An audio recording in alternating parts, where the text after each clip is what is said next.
In a quiet suburban neighborhood of Pennsylvania, 62-year-old Judy Harris was enjoying her peaceful retirement days.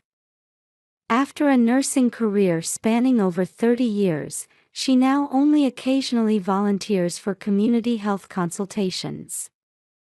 Her joy in life was her 6-year-old grandson, Tommy. Judy has 2 children. Her older daughter, Sarah, lives far away, but they keep in frequent contact. Her son, Scott, lives nearby and is raising Tommy with his wife, Linda. However, recently, Judy had been feeling a bit uneasy about Scott and Linda's parenting approach. It's important to encourage a child's independence, but those two are taking it a bit too far, Judy had once confided to a friend. Still, she was grateful to be able to watch her grandson grow up close by. The oak leaves swaying in the breeze quietly announced the arrival of autumn. Judy had just returned from a short 3-day trip. The little getaway with her friends who volunteer at the nursing home had been a much-needed refresh for her. Placing her suitcase in the entryway, Judy took a deep breath. "I'll stop by Scott's house and give Tommy his souvenir," she murmured to herself. Her love for her grandson transformed her tired expression into a gentle smile. After a 15-minute drive, Judy arrived in front of Scott's house. However, her excitement quickly turned to anxiety. She could see a small figure lying on the doorstep. The oak leaves swaying in the breeze quietly announced the arrival of autumn. 62-year-old Judy Harris had just returned from a short 3-day trip. Her salt and pepper hair was neatly arranged, and her warm blue eyes told of her years of experience as a nurse. Placing her suitcase in the entryway, Judy took a deep breath. "I'll stop by Scott's house and give Tommy his souvenir," she murmured to herself. Her love for her grandson transformed her tired expression into a gentle smile. After a 15-minute drive, Judy arrived in front of Scott's house. However, her excitement quickly turned to anxiety. She could see a small figure lying on the doorstep. Oh no! Judy quickly got out of the car and rushed to the doorstep. There, she found her 6-year-old grandson, Tommy, unconscious. His small body was cold, and his face was pale. "Tommy, are you all right?" Judy quickly assessed Tommy's condition, drawing on her experience as a nurse. Fortunately, she could detect faint breathing and a pulse. She was about to call 911 when Tommy let out a small groan and opened his eyes. "Grandma." Judy's face showed relief at Tommy's faint call. However, her next worry immediately surfaced. "Tommy, I'm so glad. Where are Mom and Dad? Are they inside the house?" Tears welled up in Tommy's eyes. And his next words made Judy's heart nearly stop. "Mom and Dad are under the tomb." Judy caught her breath. Confusion and fear enveloped her heart. The words "under the tomb" echoed ominously in her ears. "What do you mean, Tommy?" But before Tommy could answer, he lost consciousness again. Judy held her grandson close, her mind racing through various possibilities. An accident? A crime? Or just a misunderstanding? The sound of approaching sirens could be heard in the distance. Judy took a deep breath, trying to regain her composure. As she prepared for what was to come, she whispered quietly. "It's okay, Tommy. Grandma's here. I'll find out what happened, I promise." As the ambulance sirens grew closer, Judy's heart was pounding. However, her years of experience as a nurse helped her stay calm. The paramedics arrived and quickly assessed Tommy's condition.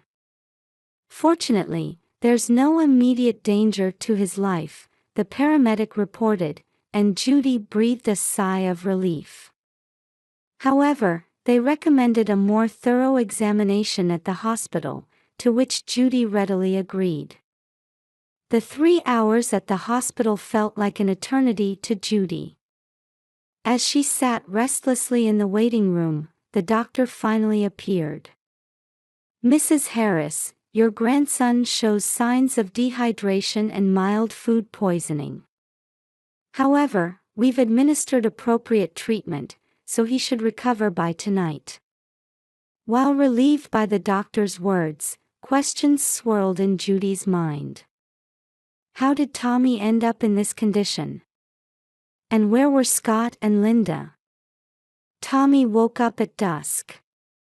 When Judy entered the hospital room, a look of relief spread across his young face.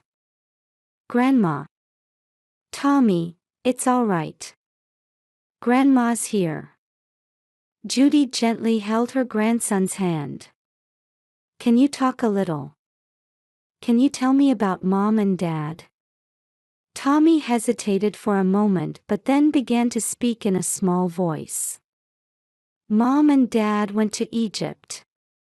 They said they were going to see the pyramids." "Egypt?" Judy couldn't hide her surprise. "When did they go?" Maybe 3 days ago." Tommy looked up at the ceiling, trying to remember. "Dad said they were going under the tomb. But I couldn't go." Judy felt anger at her son and daughter-in-law's irresponsibility, but tried not to let Tommy see it. "I see. So, who was taking care of you while Mom and Dad were away?" Tommy shook his head. "No one. I was alone." Pain shot through Judy's chest. Leaving a 6-year-old child alone to go on an overseas trip. She took a deep breath, trying to maintain her composure.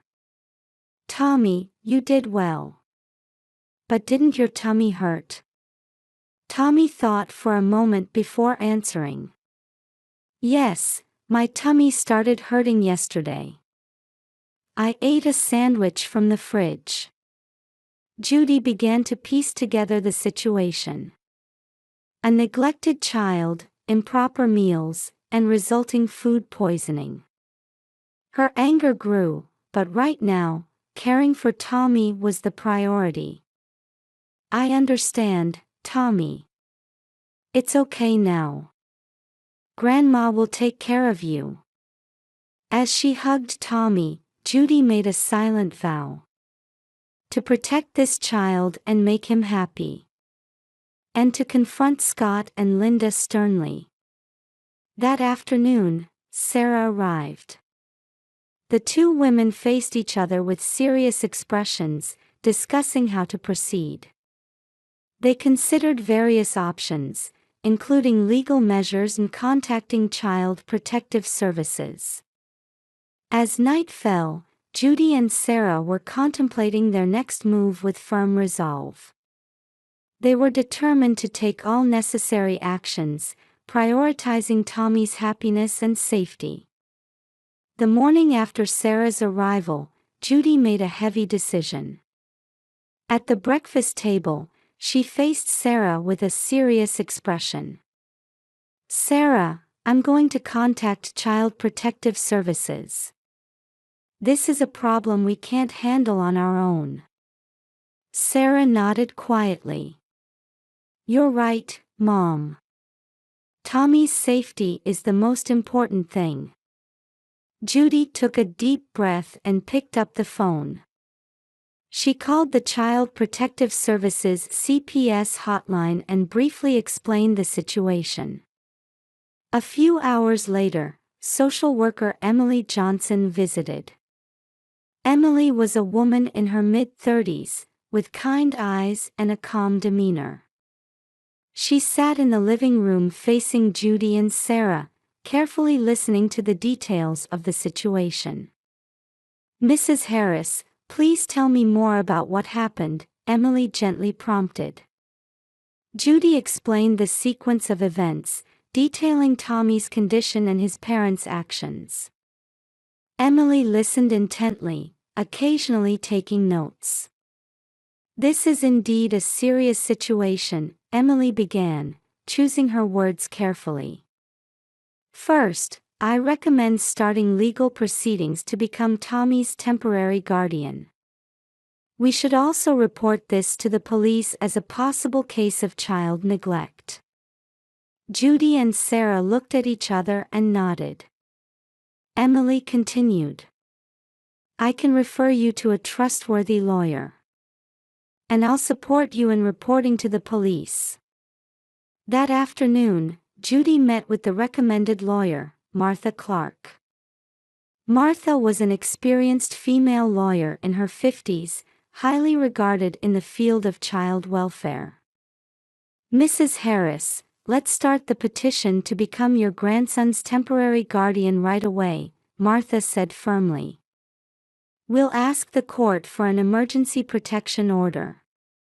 This will allow you to act as Tommy's legal guardian even if his parents suddenly return." Judy's face showed relief. "Thank you, Miss Clark. What should I do?" Martha explained in detail the necessary documents and procedures, and Judy signed them on the spot. At the same time, with Emily's help, they reported to the police.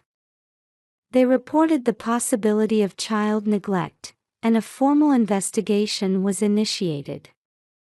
While legal proceedings were underway, Judy and Sarah devoted themselves to caring for Tommy. They took him to see Dr. Anderson, a local pediatrician, for a checkup and received instructions for appropriate treatment and nutritional management. "Tommy's physical recovery is progressing well," Dr. Anderson told Judy after the examination. "However, psychological care is also important. The sudden absence of his parents must be causing him great anxiety." Judy nodded, recalling Tommy's behavior. Indeed, Tommy had woken up several times in the middle of the night from nightmares, crying out, "Mom, Dad. Please continue to provide a stable environment and love as much as possible," Dr. Anderson gently advised. "And if necessary, we should consider counseling with a child psychologist." From that day on, Judy and Sarah took turns caring for Tommy, ensuring that someone was always by his side. Tommy gradually began to smile again, but Judy's heart ached when she saw him staring into the distance at times. "Tommy, it's okay. Grandma and Aunt Sarah are here for you." Judy gently hugged her grandson and kissed his forehead. Tommy nodded slightly and clung to Judy. "Grandma, when are Mom and Dad coming back?" Judy hesitated for a moment but answered gently. "I'm sure it will be soon. Until then, Grandma and Aunt Sarah will take good care of you." Tommy softly replied, "Okay," and buried his face in Judy's chest. As Judy stroked her grandson's soft hair, she made a silent vow. "I'll make sure you're happy, Tommy. No matter what." As night fell, a warm atmosphere filled Judy's house. Although legal issues were still unresolved, Judy strongly felt that protecting Tommy's smile at this moment was the most important thing. In the midst of busy days taking care of Tommy, Judy's cell phone rang. Her heart raced when she saw her son Scott's name displayed on the screen. "Hello, Scott." Judy's voice contained a coldness. "Mom, we're back. Where's Tommy?" He's not at home, Scott's voice sounded frantic. Tommy is at my house. Come over right away. Bring Linda too, Judy answered shortly and hung up. An hour later, Scott and Linda were standing at Judy's front door. Their tan skin and expensive-looking clothes told of their enjoyable trip. "Mom, what's going on?" Scott asked with a confused expression.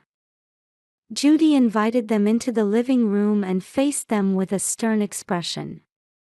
"Sit down. We need to talk." As Scott and Linda sat down, Judy took a deep breath and began to speak. "Do you know what happened to Tommy while you were on your trip?" Scott shrugged. "He was fine, wasn't he? We left food for him, and he can take care of himself." Anger flashed in Judy's eyes. "He wasn't fine. When I found him, Tommy was unconscious and collapsed." A gasp could be heard from Linda. Scott's face turned pale. But we. Scott stumbled over his words. Judy continued mercilessly. "Food poisoning. How did you think a 6-year-old child left alone could safely manage his meals?" Linda opened her mouth. "We value our child's independence. Tommy is a smart kid, so." Independence. Judy's voice rose. Leaving a 6-year-old alone for 10 days is independence. That's neglect, it's abuse. Scott tried to argue, but Judy cut him off. "Listen. I heard you went to take care of someone else's children while leaving your own child behind. What were you thinking?" Scott and Linda looked at each other and started making excuses. It was a work obligation, they couldn't refuse, they thought Tommy would be fine. Judy looked at them with disappointment. "I don't see any sign of remorse from you. That's why I've decided to take legal action." "Legal action?" Scott exclaimed. "Yes. I've contacted Child Protective Services and started the process to become Tommy's temporary guardian." Linda stood up, raising her voice. "How could you do that? We're his parents." Judy calmly replied, "I can't trust Tommy with you anymore after you abandoned your parental responsibilities." At that moment, Tommy's small figure was seen in the corner of the room. He was looking at his parents with a frightened expression. Scott tried to approach his son, but Tommy hid behind Judy. "Dad, Mom. I was scared." Tommy's voice was trembling. At those words, Scott and Linda's expressions changed. For the first time, they seemed to understand the gravity of their actions.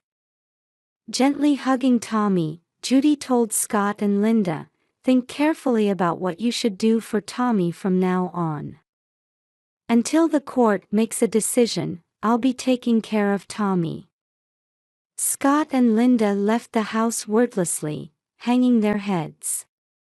A few months later, the court granted Judy legal guardianship of Tommy. Scott and Linda were ordered to undergo a strict parenting education program and were only allowed supervised visitation rights. Tommy gradually regained his smile and grew healthily under Judy's loving care. As an epilogue, a scene from Tommy's 11th birthday party 5 years later is described. Scott and Linda are also present, interacting with Tommy with a more mature attitude than before. Judy smiles with relief as she watches her grandson's happy face. Through this experience, the entire family grew and learned the true meaning of love and responsibility.